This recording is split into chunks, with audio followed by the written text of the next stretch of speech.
Assalamualaikum warahmatullahi wabarakatuh.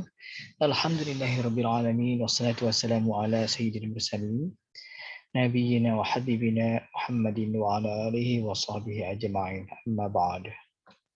Kita akan bahas secara singkat mengenai mubtada khobar atau formasi jumlah ismiyah, al-ismiyah. Oke, di sini saya ambil materi dari pelajaran kelas 10 Madrasah Aliyah.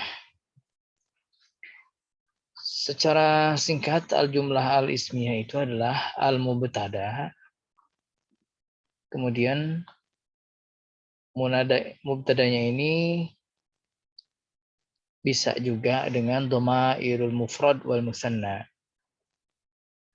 Nah, kemudian al-khobaru, khobarnya dalam bentuk al-fi'lul mudhari'u, fi'il mudhari'. Nah, sebenarnya mubtada ini tidak mesti di awal jumlah ya, letaknya. Khobar juga tidak mesti terletak setelah mubtada. Yang penting kalau ada mubtada dan khobarnya, maka itu jumlah ismiyah. Baik itu khobarnya di depan, yang disebut dengan khobar muqaddam, ya, mubtada muakhar. Atau kadang-kadang al-khobar ini terletak jauh setelah mubtada karena ada sisipan kata-kata lain. Oke, yang jelas kalau ada formasi diterangkan menerangkan,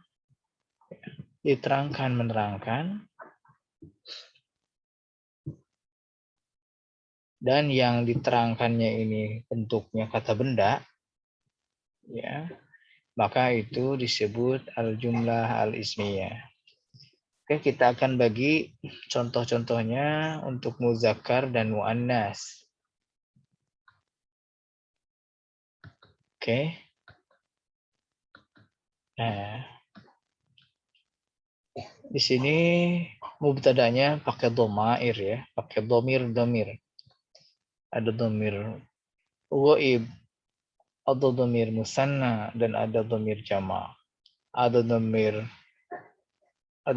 apa? Ghaib, domir mukhatab, dan domir mutakallim. Ada juga yang menunjukkan muzakkar, ada juga yang menunjukkan muannas. Ada juga yang menunjukkan mufrad, ada juga yang menunjukkan musanna dan jama'. Ya, kita sebutkan dulu domir-domir yang akan dijadikan mubtadanya. Huwa, huma, anta, antuma, ana. Nah, ini semua domir untuk muzakkar yang posisinya sebagai mubtada. Kemudian untuk yang perempuan, mubtadanya pakai domir hiya, kemudian huma, kemudian anti, kemudian antuma, kemudian ana. Nah, khobarnya sebagaimana di atas disebutkan bahwa khobar yang akan kita gunakan pada contoh ini adalah memakai fi'il mudhari, ya. Memakai fi'il mudhari. Maka kalau khobarnya fi'il mudhari ini termasuknya ke dalam khobar jumlah. Termasuk kepada khobar jumlah. Khobar jumlah itu bisa dengan fi'il fa'il, bisa juga dengan mubtada khobar juga. Ini ya. Nah, dilihat dari sini, maka perubahan fi'il mudhari'nya itu akan terjadi, akan berbeda antara muzakkar dan muannas. Itu dilihat dari mubtadanya. Kalau mubtadanya untuk muannas, maka khobarnya pun muannas. Kemudian kalau mubtadanya menunjukkan musanna, maka khobarnya pun harus menunjukkan musanna. Nah, dari dua sisi ini, dari sisi muzakkar muannasnya yang pertama, kemudian yang kedua dari sisi jumlah ya, atau adad, hitungan mubtadanya harus dilihat sehingga si khobar ini harus mengikuti karakter dari mubtadanya. Kalau mubtadanya untuk perempuan, maka khobarnya untuk perempuan. Kalau mubtadanya untuk laki-laki, maka khobarnya pun untuk laki-laki. Kalau mubtadanya untuk dua orang, maka ini juga yang khobarnya juga harus menunjukkan dua orang. Oke, kita lanjut. Contohnya, huwa yadhhabu ilal madrasah. Huwa yadhhabu ilal madrasah. Kenapa pakai yadhhabu? Karena yadhhabu sudah menunjukkan huwa. Ya, satu orang laki-laki. Kenapa sih tidak huwa tadhhabu misalkan? Misalkan di sininya mubtadanya huwa, di sininya tadhhabu boleh enggak? Tidak boleh karena tadhhabu ini wazannya bukan untuk huwa tapi untuk hiya. Yang jelas adalah huwa yadhhabu ilal madrasah untuk laki-laki, hiya tadhhabu ilal madrasah untuk perempuan. Huma gimana? Huma yadhhabani ilal madrasah. Ini untuk laki-laki. Sedangkan huma tadhhabani ilal madrasah untuk perempuan. Anta itu anta tajtahidu fi amalika untuk laki-laki. Anti tajtahidina fi amalika untuk perempuan. Ya. Seterusnya ke bawah, maka untuk mencocokkan dengan definisi yang tadi, ya pertama nih, mubtada ini bentuknya kalimat isim karena yang akan diterangkan. Lokasinya boleh di depan atau boleh di belakang juga. Yang jelas kalau ada kata adalah, nah sebelum kata adalah disebutnya mubtada seperti ini. Huwa, dia, ya udah dia ya. Kalau disebutkan adalahnya boleh, kalau tidak juga boleh. Yang penting kalau ada kira-kira cocok dikatakan adalah, maka kata sebelumnya dikatakan mubtada. Misalnya ini, huwa dia adalah yazhabu. Nah, dia adalah yazhabu, sedang pergi ilal madrasati ke sekolah. Nah, ini si huwa ini, dia, kata dia ini disebut mubtada karena lokasinya apa?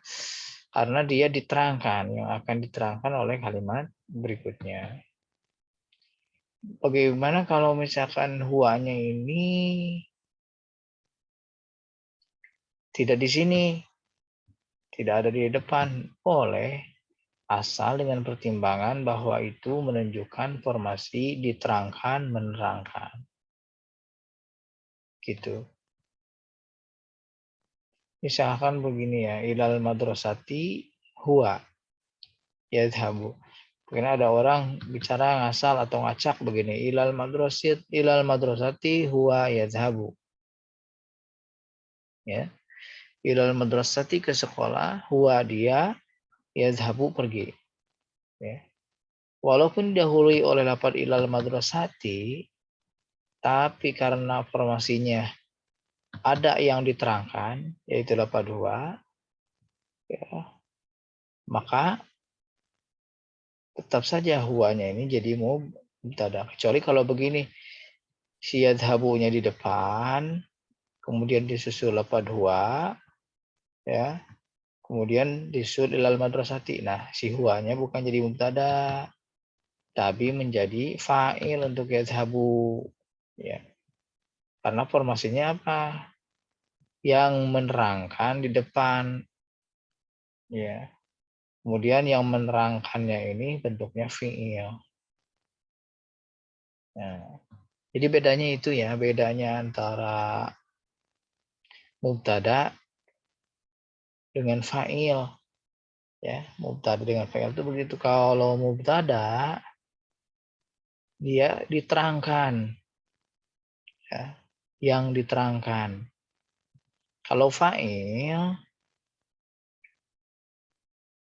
dia itu sebagai pelaku dari sebuah pekerjaan. Gitu.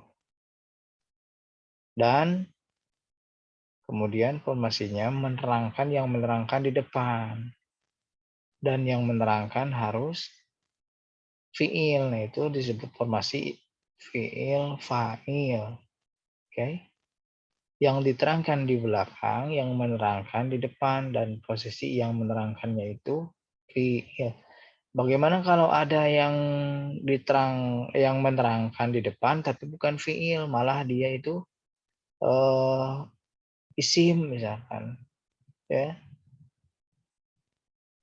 maka itu bukan fiil fa'il, tapi itu menjadi khobar. Ya, khobar muqaddam, mubtada, muakhar. Oke, sampai di sini perlu dipahami dulu ya supaya pemudah kita membedakan antara fa'il dengan mubtada. Ya, meskipun kalau misalkan bentuknya jumlah ismiyah itu mudah sekali diungkapkan dalam formasi jumlah fi'liyah. Sangat mudah nanti untuk kemahiran-kemahiran ini akan berjalan seiring dengan seringnya kamu mengucapkan kalimat-kalimat bahasa Arab. Ya, seiring dengan pengetahuan kamu, keterampilan dan cara berkomunikasi kamu menggunakan bahasa Arab. Oke, syukran jazilan ala ihtimamikum. Assalamualaikum warahmatullahi wabarakatuh.